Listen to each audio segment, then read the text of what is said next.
My name is Megan, and I have been married to David for 12 years now. Our daughter Emma is 9, sensitive but with a resilient spirit that amazes me daily. Every year we attend the grand Christmas gathering at my in-laws' mansion, an event I have always secretly dreaded. This year was different though, because of what happened with the gifts. The tension with Victoria and Harold, my in-laws, finally reached its breaking point. If you are watching this, please like and subscribe, and let me know where you are viewing from. You will not believe what was in that envelope my husband pulled out. I grew up in a modest home in a small town in Ohio. My father worked as a plumber, and my mother was a part-time librarian. We never had much, but there was always enough love to go around. I became a kindergarten teacher because I adored children and believed in nurturing their potential from an early age. My classroom became my sanctuary, a place where every child was valued equally.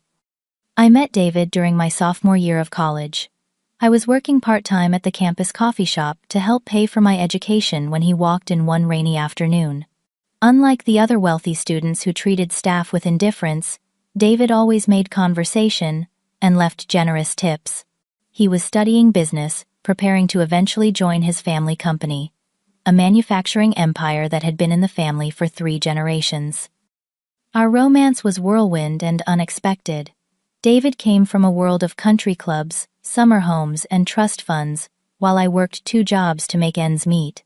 When he proposed after a year of dating, I was both elated and terrified about joining his world. The first time I met his parents was at their sprawling estate in Connecticut. Victoria, his mother, greeted me with a practiced smile that never reached her eyes. She was tall, impeccably dressed, and had the kind of posture that spoke of finishing schools and debutante balls. Harold, his father, was slightly warmer, but clearly skeptical of my background. The conversation over dinner that night was a subtle interrogation about my family education and aspirations. From the beginning, Victoria made it clear that I was not what she had envisioned for her son. There were constant references to other suitable young women from their social circle, comments about my career being sweet but unnecessary. Once you have children, and questions about when I would elevate my wardrobe to something more appropriate. David always defended me, but in the gentle, non-confrontational way that I would later recognize as a survival mechanism, developed over years of navigating his parents' expectations. He genuinely believed they would eventually see what he saw in me. The annual Christmas gatherings at the family estate were particularly difficult. Each year, all extended family members would converge for 3 days of festivities that felt more like performances than celebrations. There were strict dress codes for each event, seating arrangements, based on some mysterious hierarchy, and gift exchanges that seemed designed to highlight status differences. After our wedding, David and I struggled with infertility for 3 years. Those were dark times, made worse by Victoria. Constant inquiries about when we would produce an heir, preferably a boy to carry on the family name. When we finally announced my pregnancy, her first question was whether we had done genetic testing to determine the sex. The disappointment on her face when we revealed we were having a girl was unmistakable. Emma was born on a snowy December morning, perfect in every way. David cried when he held her, promising to always protect her from anything that might dim her light. Harold seemed genuinely charmed by his granddaughter, often sneaking away from business calls to rock her or read to her. Victoria, however, maintained a polite distance, treating Emma more like a delicate object than a beloved grandchild. As Emma grew, we noticed a disturbing pattern. Victoria lavished attention and gifts on Travis and Allison children, particularly their sons. At family gatherings, Emma would be seated at the far end of the children table, while her cousins occupied places of honor near the adults. During summer visits to the family lake house, the boys would be taken fishing with Harold, while Emma was left behind, with suggestions that perhaps she would prefer to help in the kitchen. David noticed these slights, but often excused them as his mother being from a different generation or not knowing how to relate to little girls. I bit my tongue to keep the peace, but each incident carved a deeper wound in my heart. This year, leading up to Christmas, had been unusual. David had been working longer hours than ever, often coming home after Emma was asleep. He seemed distracted constantly on his phone in hushed conversations. When I expressed concern, he assured me he was working on something important that would make everything better. 2 weeks before Christmas, his demeanor changed dramatically. He became relaxed, confident, almost mischievous. He started dropping hints about this year Christmas being special and asking me to trust him. Despite my reservations about spending yet another holiday navigating family politics, his enthusiasm was contagious. Perhaps I thought things would finally be different. The night before we were set to leave for the estate, David sat me down after Emma went to bed. He held my hands and looked directly into my eyes. "I need you to know something," he said, his voice steady and determined. "Tomorrow is going to be challenging, but I promise you, by the end of it, everything will change. Can you trust me one more time?" Something in his expression, a mixture of resolve and liberation, made me believe him. I nodded, though anxiety still fluttered in my stomach. Whatever he had planned, I knew it was significant. As we packed our car the next morning, Emma chattering excitedly about seeing her cousins, I caught David slipping a thick envelope into his suit jacket pocket. When he noticed me watching, he simply winked and said insurance policy. Little did I know how prophetic those words would prove to be. The drive to the estate took nearly 3 hours, with Emma singing Christmas carols in the back seat, and David unusually quiet behind the wheel. As we turned onto the private road leading to his parents' property, the mansion came into view like something from a fairy tale, but one with an undercurrent of menace. The 3-story colonial-style home was wrapped in thousands of white lights, with giant wreaths adorning each window. Professional decorators had transformed the grounds into a winter wonderland, complete with life-sized nutcrackers flanking the entrance and a towering Norwegian spruce visible through the foyer windows. David squeezed my hand before we exited the car. "Remember what I said, trust me." The front door opened before we could ring the bell. Victoria stood there in a crimson cashmere sweater and pearls her silver hair perfectly coiffed. Her smile was cool as she air-kissed David's cheeks. "Darling, you have lost weight. Are you eating properly?" Her gaze shifted to me, taking in my simple green dress with a barely perceptible flicker of disapproval. "Megan, how nice to see you. I trust the drive was uneventful." She bent slightly toward Emma, not quite at her level. "And Emma, my goodness, you have grown." Harold appeared behind his wife, his ruddy face breaking into a genuine smile. Unlike Victoria, he embraced each of us, warmly lifting Emma for a proper grandfather hug. "There she is, my Christmas angel. I have been waiting all year to see you." He set her down and whispered conspiratorially, "I might have something special in my study for young ladies who like adventure books." Victoria pursed her lips. "Harold, do not spoil the gift exchange. You know we open presents together after dinner." We followed them into the grand foyer where a cacophony of voices spilled from the adjacent rooms. The house was already full of relatives, some I recognized from previous gatherings, and others who seemed to materialize only for major events. Travis, David's brother, approached with a tumbler of whiskey in hand. He was 5 years younger than David, but carried himself with the entitlement of the current favorite. His wife Kimberly trailed behind him, designer-clad and surgical enhanced. "Big brother." Fashionably late as always. Travis clapped David on the shoulder with excessive force. "Dad was just talking about the Sullivan acquisition. Sounds like you have been dropping the ball on that one." David's smile remained fixed. "Nice to see you too, Travis. How is the new boat?" Travis launched into a detailed description of his latest yacht purchase, while Kimberly drew me aside with fake warmth. "Megan, that dress is so understated. You always manage to look appropriate on such a budget." Before I could respond, their children thundered down the main staircase. 12-year-old Tyler and 10-year-old James barely acknowledged us before demanding to know when lunch would be served.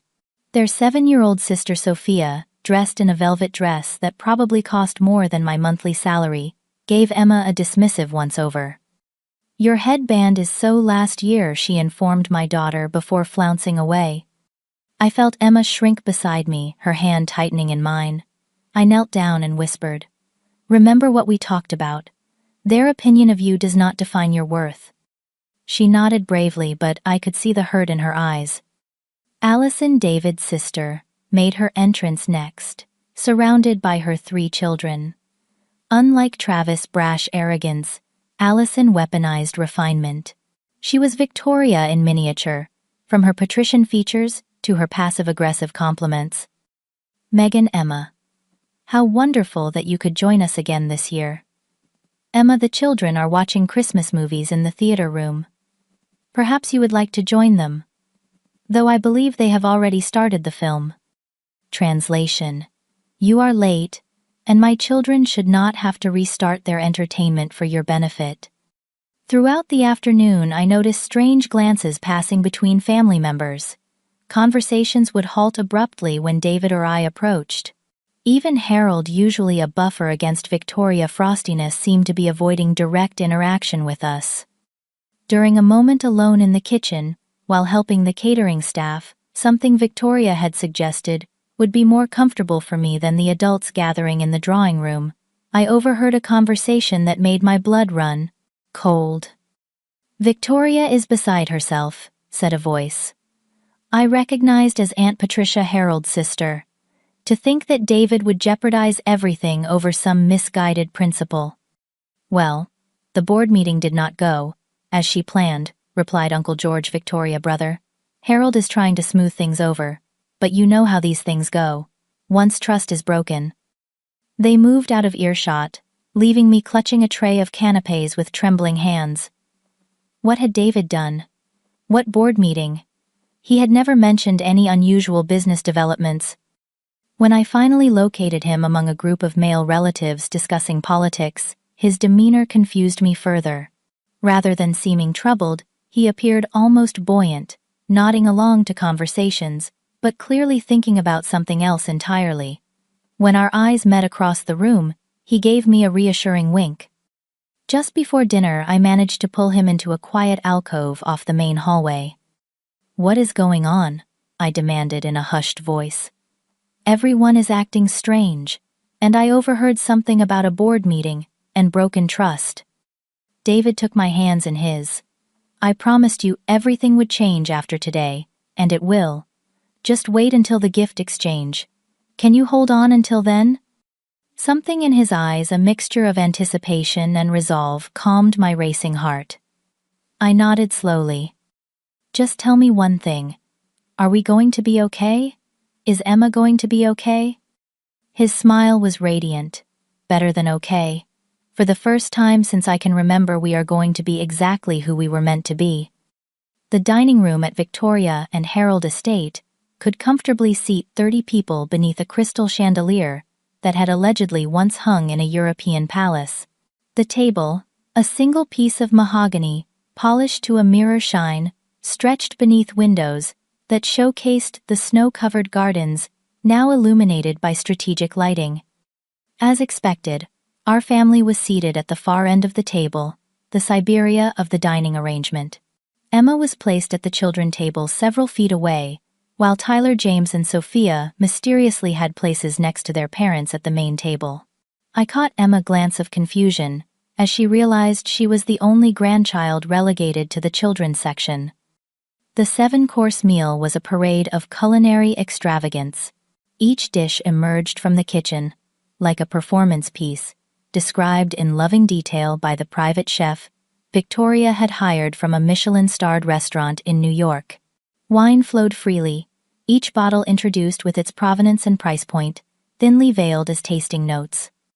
Throughout the first several courses, conversation revolved around family business matters from which David was conspicuously excluded. Travis dominated these discussions, frequently referencing meetings David had apparently missed and decisions made in his absence. "The expansion into Asian markets is proceeding ahead of schedule," Travis announced, directing his comments to Harold while pointedly ignoring David. The board was initially concerned about the timeline, but I assured them we could accelerate without compromising quality. Harold nodded absently, his eyes occasionally drifting to David with an unreadable expression. Victoria, seated at the opposite end of the table in her traditional position, as hostess, maintained perfect composure while orchestrating the flow of conversation with subtle gestures and well-timed interjections. During the fish course, she turned her attention to me with precision timing that ensured maximum audience. "Megan, I was just telling Judith about your charming background," she said, referencing a distant cousin whose husband apparently owned half of Rhode Island. "It must be so rewarding working with young children, though I imagine the salary leaves much to be desired." Before I could respond, she continued, "It is admirable, really choosing fulfillment over financial security. Not everyone has that luxury, of course." The implication was clear. I had such luxury only because of my marriage to her son. "Actually," David interjected from beside me. "Megan was recently offered a position developing curriculum for a prestigious educational publisher. They specifically sought her out based on her innovative teaching methods." This was true, though. I had not yet decided whether to accept the offer. The surprise on Victoria's face was quickly masked. "How lovely," she said dismissively before turning to more important matters. "And Harold, do tell everyone about the new wing we are adding to the hospital board." Throughout the meal, I kept one eye on Emma, at the children's table. My heart ached as I watched her attempts to engage with her second cousins, some of whom she saw only at these annual gatherings. The older children largely ignored her, while the younger ones followed their lead. She eventually gave up and focused on her food, her little shoulders slightly hunched. Midway through the main course, Harold made an unexpected attempt to include David in the business conversation. "Son, what do you think about the new production facility proposal? You always had a good head for operational efficiency." Before David could answer, Travis cut in smoothly. "Dad, remember David has been focused on his special projects lately. He probably is not up to speed on the proposal details." An uncomfortable silence fell over that section of the table. I felt David tense beside me, but when I glanced at him, his expression remained neutral, almost amused. "Actually," David said calmly, "I think the Madison site makes more sense than the Greenfield location, despite the higher initial investment. The tax incentives and proximity to the interstate would offset costs within 3 years." Harold's eyes lit up with something like pride, while Travis scowled into his wine glass. Victoria cleared her throat delicately.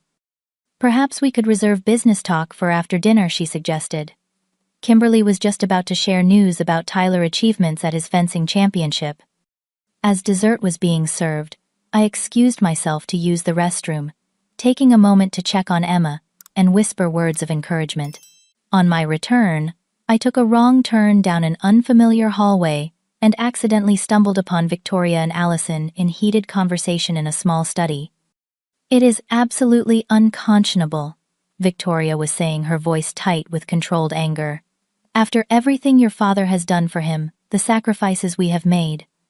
Allison nodded sympathetically. "The family legacy means nothing to him anymore. It is that wife of his filling his head with ideas about independence and making his own way. Well, he will regret it when the trust implications become clear," Victoria replied. "Harold might be having second thoughts, but I certainly am not. The inheritance structure leaves no room for sentimentality." I backed away silently, heart pounding. Was David being disinherited? Was that what all the strange behavior was about?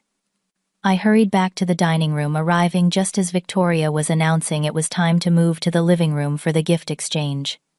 David must have sensed my distress, because he took my hand under the table and squeezed it reassuringly. When I tried to whisper what I had overheard, he simply shook his head slightly. "It does not matter anymore," he murmured. "None of it does." I did not understand what he meant, but there was no time to press further as everyone began rising from the table.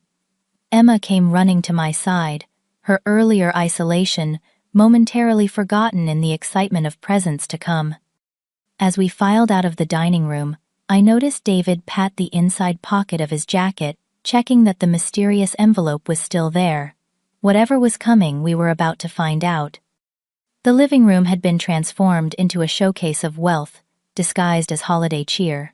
A 14-foot tree dominated one corner, decorated not with homemade ornaments or sentimental keepsakes, but with color-coordinated glass baubles and antique collectibles. Beneath it lay a mountain of professionally wrapped presents, each with calligraphed name tags. Victoria orchestrated the gift exchange with the precision of a military operation. The adults were to exchange their gifts, first followed by the children, in order of age oldest to youngest. This tradition conveniently meant that Travis' children always received their gifts before Emma, building her anticipation to an almost cruel degree. The adult exchange proceeded with polite exclamations over luxury items, cashmere sweaters, limited edition watches, rare wines, and spa vouchers. David and I had spent weeks selecting thoughtful gifts within our budget, but they looked paltry next to the extravagance from other family members. Victoria barely glanced at the artisan pottery bowl we had given her, while Harold seemed genuinely pleased with the first edition novel David had tracked down by his favorite author. When our turn came to open gifts, Victoria presented me with a cooking class voucher. Since you mentioned wanting to improve your skills in the kitchen, I had never expressed any such desire. David received an expensive tie that Victoria pointed out would be perfect for important business meetings, should such opportunities arise again. Finally, it was time for the children. Victoria made a show of selecting beautifully wrapped packages from beneath the tree, calling each child forward to receive their gift with a personal comment about how special they were. Tyler went first, tearing into a large box to reveal the latest gaming console plus 5 games. For our brilliant competitor, Victoria announced, to reward your focus and determination. James was next, receiving an impressive drone with camera attachments, for our little engineer to encourage your technical mind. Sophia squealed with delight at her new tablet, already loaded with apps and a sparkly protective case, for our beautiful princess who brings such grace to our family. One by one, each cousin was called forward. Even the children of distant relatives received carefully selected gifts, science kits, for the academically inclined, sports equipment, for the athletic ones, musical instruments for the artistically talented. Throughout the process, Emma sat quietly on the edge of her seat, her eyes growing wider with each name called. Her hands were clasped tightly in her lap, occasionally brushing down her Christmas dress, the one she had specifically chosen, because it matched the colors in the family Christmas photo from last year. I could feel her growing tension as the pile of gifts dwindled. David placed his hand on my knee, silently asking me to wait. But every maternal instinct in my body was screaming to protect my child from the humiliation I could see coming. Finally, Victoria announced the last name, and for little Matthew, our newest family member, a special teddy bear to welcome you to your first Lawrence family Christmas. She handed a plush bear to cousin Judy, infant son, who promptly tried to eat its ear. The gift distribution was clearly over. Emma sat frozen, her eyes fixed on her empty hands. A heavy silence fell over the room, as several adults realized what had happened. I saw Harold frown and whisper something to Victoria, who waved him off with a dismissive gesture. I was halfway out of my seat, rage building in my chest, when Emma's small voice stopped me. "It is okay, Mommy," she said, her chin trembling slightly but her voice steady. "Maybe Santa will bring something tomorrow." The quiet dignity in her voice broke something in me. My 9-year-old daughter was showing more grace than this room full of adults. David's hand on my arm tightened, holding me in place. Victoria, perhaps sensing the growing discomfort in the room, gave a practiced laugh. "Oh goodness, did we miss one? The gifts for Emma must have been misplaced. So many presents this year, it is easy to lose track." The excuse was flimsy and insincere. Several family members shifted uncomfortably, but no one spoke up. Allison leaned over to her mother. "Perhaps it was left upstairs in the guest room. Should I go check?" Victoria shook her head slightly. "I am sure we can sort it out tomorrow. Emma understands. Do you not, dear? These things happen." Emma nodded politely, but I could see the hurt in her eyes, the understanding that this was no mistake. My heart was shattering for her, and I was seconds away from grabbing our coats and walking out when David stood up. David rose to his feet, with a deliberate slowness that immediately commanded attention. His posture was relaxed, but authoritative, a stance I had rarely seen him take in his parents' home. The room gradually fell silent as he cleared his throat. "Before we conclude the gift exchange," he said, his voice carrying easily across the room, "there is one more present that needs to be opened." Victoria fluttered her hand dismissively. "David, darling, we have finished the gifts. Perhaps whatever you have can be added to tomorrow morning's stocking tradition." David's smile was unwavering. "No, Mother. This particular gift was specifically meant to be opened last. It is rather important." He reached into his jacket and pulled out the envelope I had seen him checking throughout the evening. It was cream-colored and thick-sealed, with what looked like a company logo I did not recognize. Victoria's face tightened. "We have a schedule to keep, David. The servers are waiting to clear the wrapping paper before coffee and dessert." "The servers can wait 5 more minutes," David replied, a new firmness in his tone that seemed to surprise everyone, particularly his mother. "I would appreciate everyone remaining seated for just a moment longer." Harold shifted in his seat, looking suddenly alert and curious. Travis and Allison exchanged confused glances. David walked across the room to where Emma sat still composed, despite her disappointment. He knelt down to her level, something I had noticed Victoria never did. "Emma," he said, his voice gentle but clear enough for everyone to hear, "sometimes the most important gifts do not come in large boxes or with fancy wrapping. Sometimes they represent something much bigger, something that will last much longer than toys or games." He held out the envelope to her. "This is from both your mom and me, though I did the paperwork. It represents our love for you and our hopes for your future." Emma took the envelope carefully, her brow furrowed in concentration. "Should I open it now, Daddy?" "Yes, sweetheart. Everyone is waiting to see what it is." With deliberate care, Emma broke the seal and pulled out several official-looking documents. As a 9-year-old, she obviously could not understand their significance, but she studied them seriously nonetheless. "Can you tell me what it says, Daddy? There are a lot of big words." David gently took the papers and stood keeping one arm around Emma's shoulders. He looked directly at his parents as he began to explain. "6 months ago I left Lawrence Manufacturing," he announced to the room. A murmur ran through the assembled family members. Victoria's face drained of color. "As some of you already know, I started my own company, Phoenix Innovation Group. What you may not know is that we secured Series A funding 3 months ago, at a valuation of $54 million, roughly twice what Lawrence Manufacturing is currently worth." Travis choked on his drink. Allison's manicured hand flew to her mouth. David continued, his voice steady. "These documents establish the Emma Lawrence Trust, which owns 20% of Phoenix Innovation Group. Another 30% is held by Megan, and I retain 50% as founder and CEO." He looked down at our daughter with a smile. "Which means, Emma, that you are now part owner of a company that makes advanced medical devices that help people with heart problems. The trust will provide for your education and future, and one day, if you choose, you can help run the company." Emma's eyes widened. "I own part of a company that helps people's hearts." "You do, because you have the biggest heart of anyone I know, and I want you to always remember how valuable that is." Victoria had recovered enough to interject, her voice brittle. "David, this is hardly appropriate conversation for Christmas Eve. The children do not need to be burdened with business matters." David laughed, a genuine sound that seemed to surprise even him. "On the contrary, Mother.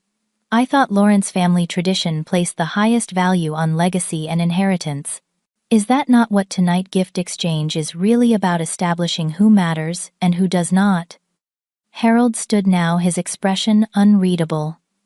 "Son, perhaps we should discuss this privately." "No, Dad. I have spent my entire life discussing things privately, avoiding confrontation, accepting the family hierarchy. Not anymore." David tightened his arm around Emma. When I saw the look on my daughter's face tonight, when she realized she had been deliberately excluded from the gifts, something finally broke. The last thread holding me to this toxic family dynamic snapped. He addressed the room at large. I did not leave the family business on a whim, or because I could not handle the pressure, as some of you have been told. I left because I watched how my daughter was treated at every family gathering, the subtle and not so subtle ways she was deemed less than her cousins. I left because no company is worth sacrificing my child's sense of self-worth. Victoria's face had transformed from shock to cold anger. You have always been dramatic, David. No one has mistreated Emma. Children are simply sensitive and imagine slights where none exist. David's expression hardened. Are you suggesting Emma imagined not receiving any gifts tonight while every other child down to a 6-month-old who cannot even hold a toy received something? Victoria had no immediate response to that. Harold spoke up, his voice, carrying the weight of authority he had wielded as CEO for decades.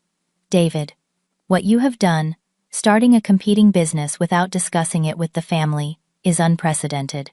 The board will have questions about proprietary knowledge, non-compete clauses. All handled, legally and ethically. David interrupted. I developed entirely new technology in a different sector. Phoenix does not compete with Lawrence Manufacturing in any market. I made sure of that, out of respect for what you built, Dad.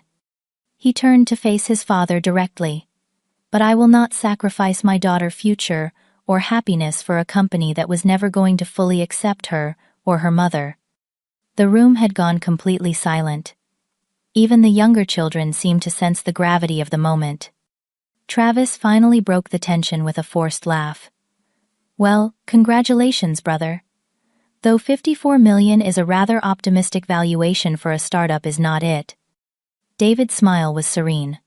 Our first product received FDA approval last month. We have orders from 17 hospital systems and are in negotiations with 4 international distributors. Our projections for next year put us at nearly $80 million in revenue. Feel free to ask your financial advisor if that valuation is optimistic. Travis' smile froze. Kimberly suddenly became very interested in adjusting her bracelet. Throughout this entire exchange, Emma had been watching the adults with wide eyes. Now she tugged on David's sleeve. Does this mean I got a present after all? She asked loud enough for everyone to hear. David kneeled down again. You got much more than a present, Emma. You got a future where you never have to feel less than anyone else. And that is the best gift I could think of. The silence that followed Emma's innocent question was deafening. For several seconds no one moved or spoke. Then, like a dam breaking, the room erupted in chaotic responses. Victoria rose from her chair, her composure finally cracking. This is outrageous. To use Christmas Eve for such a theatrical announcement. To embarrass the family this way in front of everyone. Harold stepped toward his son, his expression conflicted. David, we should discuss this privately. There are aspects to this situation you may not fully understand. Travis was already on his phone, presumably contacting someone to verify David's claims about Phoenix Innovation Group. Allison was whispering furiously to her husband, while various aunts, uncles, and cousins either pretended to be fascinated by their dessert plates or openly gawked at the unfolding drama. I moved to Emma's side, placing my arm around her protectively. Despite the adult chaos swirling around us, she seemed remarkably calm, looking up at her father with unwavering trust. Is Grandma angry because I own part of a company? She asked loud enough for those nearby to hear. No, sweetheart, I answered, smoothing her hair. Adults sometimes have complicated feelings about change. That is all. David turned to me. I think it might be best if you take Emma upstairs for a little while. This conversation is overdue, but she does not need to hear all of it. I nodded, understanding the gift he was giving me, the chance to shelter our daughter from the ugliness that was likely to follow. I took Emma's hand and led her toward the doorway. But what about dessert? She whispered as we left. I think we will have our own special dessert a little later, I promised, an idea already forming. Once Emma and I had gone upstairs to the guest room assigned to us, the confrontation continued in the living room. David later told me everything that happened in our absence. Victoria had immediately launched into accusations, her voice tight with controlled fury. "How dare you ambush us this way? After everything we have done for you, the opportunities we have given you, the connections we have provided." David remained standing calm in the face of her anger. "What exactly have you done for me?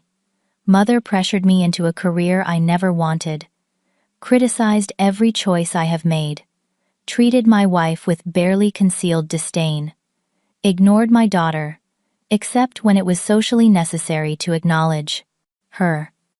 Harold attempted to intervene. "Son, your mother has always wanted what is best for you for the family." "No, Dad," David countered. "She has wanted what is best for her vision of this family, which has never included Megan or Emma as full members." Victoria scoffed. "This is absurd. You have always been overly sensitive, David. If your wife feels unwelcome, perhaps it is because she has made so little effort to adapt to our way of life. And children always imagine slights where none exist." David's voice remained level, but his words were precise and cutting. Emma did not imagine being the only child without a gift tonight. She did not imagine being seated away from the family at Thanksgiving last year, while her cousins sat with the adults. She did not imagine being excluded from the sailing lessons you arranged for all the other grandchildren last summer. He took a step toward his mother. "For years I told myself these were oversights, not deliberate cruelties. I made excuses for you to Megan, to Emma, and worst of all to myself. No more." Victoria glanced around at the other family members, many of whom were now avoiding her gaze, uncomfortable with the truth being spoken so plainly. "You have clearly been planning this dramatic exit for some time," she said, attempting to regain control of the narrative. "I suppose you expect us to be impressed with your little startup, to come begging for reconciliation now that you have had your tantrum." David laughed, the sound genuinely amused rather than bitter. "That is the difference between us, Mother. I do not need or want anything from you anymore. I did not build Phoenix to impress you, or to compete with the family business. I built it to create something meaningful, something I could be proud to pass on to my daughter one day, if she wants it." Harold had been watching this exchange with growing awareness. Now he stepped forward. "David, I had no idea you felt this way about the company, about your place in the family. I tried to tell you many times, Dad, but you always deferred to Mother on family matters, and she never wanted to hear it." Harold turned to his wife, something shifting in his expression. "Victoria, did you deliberately exclude Emma from the gifts tonight?" Victoria straightened her spine. "I simply forgot to purchase something for her. With so many grandchildren now, it is difficult to keep track." "That is a lie," Allison suddenly interjected, surprising everyone. All eyes turned to her. "Mother, I heard you tell Kimberly last week that you had decided not to get Emma anything this year because, and I quote, 'David needs to understand, there are consequences to disloyalty.'" A collective gasp went through the room. Kimberly flushed red and studied her manicure intensely. Harold's face darkened. "Victoria, tell me this is not true." Victoria's mouth opened and closed, but for perhaps the first time in her life, she had no ready response. David's voice was quiet when he spoke again. "We will be leaving tonight. Emma deserves to wake up Christmas morning somewhere she is truly wanted and valued." At this point, I had returned to the doorway of the living room, having settled Emma with a book upstairs. I heard David's final statement and moved to his side, taking his hand in silent support. Victoria made one last attempt to regain control. "You are overreacting as usual. No one is asking you to leave. This can all be sorted out reasonably in the morning." David shook his head. "No, Mother. Some things cannot be reasoned away or smoothed over with polite fictions. Using my 9-year-old daughter as a pawn, in whatever game you are playing, crosses a line that cannot be uncrossed." He turned to his father. "Dad, I am sorry it has come to this. Despite everything, I have always respected what you built, and the values you tried to instill in me. I hope someday we can find a way forward." Harold nodded solemnly. "I would like that, son." As David and I turned to leave, Travis called out, "So, that is it. You are just walking away from everything, from your birthright." David paused and looked back at his brother. "I am not walking away from anything that truly matters, Travis. I am walking toward the future I want for my family. There is a difference." Upstairs, we quickly packed our bags while explaining to Emma that we had decided to have a special Christmas Eve adventure. Rather than seeing disappointment in her eyes, I saw relief. She had always been more perceptive than we gave her credit for. "Are we going home?" she asked as she helped gather her things. David knelt down to her level. "Actually, I have a surprise. I booked us a suite at the Grand Hotel in the city. They have a special Christmas package with room service dessert buffet and a view of the holiday lights in the park." Emma's eyes widened. "Really? Just the three of us?" "Just the three of us," I confirmed, my heart swelling at her excitement over something so simple as being alone with her parents. As we carried our bags downstairs, Harold was waiting alone in the foyer. Victoria and the others had apparently retreated elsewhere, unable or unwilling to witness our departure. "David," Harold said, his voice heavy with emotion, "I want you to know I had no idea about the gift. About any of it, really. I have been so focused on the business that I missed what was happening in my own family." David's expression softened slightly. "I believe you, Dad. But knowing and not seeing are different things." Harold nodded, accepting the gentle rebuke. He turned to Emma. "I have something for you, Emma. I was saving it for tomorrow morning, but I think you should have it now." He handed her a small wrapped package. Inside was a beautiful compass in a wooden case, clearly an antique. "This belonged to my father," Harold explained. "He gave it to me when I was about your age. He told me it would always help me find my way home no matter how far I traveled." Emma studied the compass with appropriate reverence. "Thank you, Grandpa." "You are very welcome." Harold's voice was gruff with emotion. "Your father is a good man, Emma. I hope you know that." "I do," she replied simply. "He is the best dad ever." As we loaded our bags into the car, David was unusually quiet. Once Emma was buckled in the back seat, I touched his arm. "Are you okay?" I asked softly.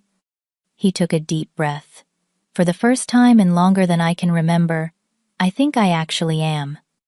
Christmas morning dawned, clear and bright sunlight, streaming through the floor-to-ceiling windows of our hotel suite. Emma woke us by bouncing on the foot of our bed, her excitement palpable. "Mom, Dad, wake up, Santa found us even though we changed places." David and I exchanged sleepy smiles. We had stayed up late arranging the presents we had brought with us, adding a few emergency purchases from the hotel gift shop to make the display more impressive. The suite living room now featured a small tabletop tree the hotel had provided, beneath which lay a colorful array of gifts. As Emma tore into her presents with typical 9-year-old enthusiasm, I found myself reflecting on the events of the previous night.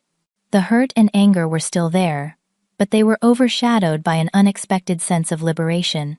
For years I had contorted myself trying to fit into the Lawrence family mold, making excuses for their behavior, blaming myself for not being good enough. Now that charade was over. David's phone rang, while Emma was absorbed with a new art set. It was his father. "Merry Christmas, Dad," David said, his voice cautious, but not cold. I could not hear Harold's response, but I watched as David's expression shifted from wariness to surprise, and finally to something like hope. "I appreciate that, Dad. It means a lot. Yes, she is right here having the time of her life with her presents. Of course we can talk more after the holidays. I would like that." When he hung up, David's eyes were suspiciously bright. Dad apologized. Really apologized. Not just a superficial, sorry if feelings were hurt kind of thing. He said he spent most of the night thinking about what happened about the past several years, really. "What about Victoria?" I asked quietly. David's smile was sad but resigned. "Mom is Mom. Dad said she is still insisting this was all a misunderstanding blown out of proportion. But he also said, and this is a direct quote, 'For the first time in 45 years of marriage, I am not backing down to keep the peace.'" Later that morning, we enjoyed room service breakfast in our pajamas, another small rebellion against Victoria's rigid protocols. Emma declared it the best Christmas ever, as she dipped strawberries in whipped cream, a treat that would never have been allowed at the Lawrence family table. "Can we do this every year?" she asked, chocolate smeared adorably on her cheek. David and I exchanged glances. "We can certainly make our own traditions from now on," I told her. "Christmas should be about joy and love, not stress and formality." "And presents," Emma added, seriously, making us both laugh. David reached for my hand across the table. "I should have done this years ago. I kept hoping things would change, that my parents would eventually see how special you both are." I squeezed his fingers. "You did it when it mattered most. When Emma was old enough to truly understand what was happening, but young enough that she will not carry the scars into adulthood." As the day progressed, we ventured out to explore the city Christmas displays.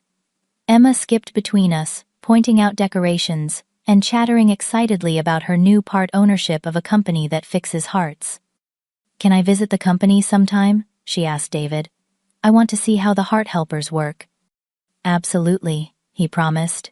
"After the holidays, I will take you on a full tour. You can meet the engineers and scientists who design the devices." "Maybe I will be an engineer when I grow up," she declared. "Or a scientist. Or maybe the boss. Like you, Daddy." "You can be anything you want to be," I told her, marveling at how different this was from the messages she received at Lawrence family gatherings, where girls were subtly but consistently guided toward decorative, rather than substantial, pursuits.